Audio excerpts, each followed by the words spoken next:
కథ చెప్తా ఛానల్ని లైక్ చేయండి, షేర్ చేయండి, సబ్స్క్రైబ్ చేయండి. ఇప్పుడు రైతు బావి అనే కథ గురించి తెలుసుకుందాం. ఒక అమాయకుడైన రైతు ఉండేవాడు. అతను తన పొలానికి నీరు కావాలని పక్కవాని దగ్గర ఒక బావిని కొన్నాడు.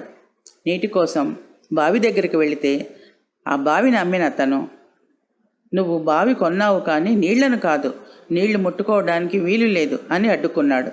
నిరాశతో ఆ రైతు ఏమి చెయ్యాలో తెలియక రాజా అక్బర్ దర్బార్లోని తెలివైన మంత్రి అయిన బీర్బల్ దగ్గరికి వెళ్ళాడు. అంతా వివరంగా బీర్బల్తో చెప్పాడు. అది విన్న బీర్బల్ రైతుని బావిని అమ్మిన వాడిని పిలిపించాడు. "నీళ్లు తీసుకోవడానికి ఎందుకు ఒప్పుకోవట్లేదు నువ్వు?" అని ప్రశ్నించాడు.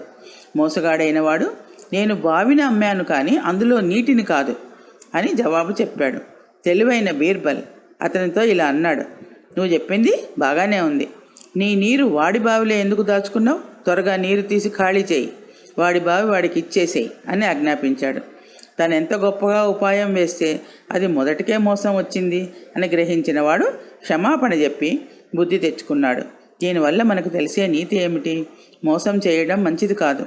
మోసం చేస్తే ఎక్కడో ఒకక్కడ మనకి దెబ్బ పడుతుంది. కాబట్టి మోసము అనేది చెయ్యకూడదు అని ఈ కథ మనకి నీతిని చెప్తోంది.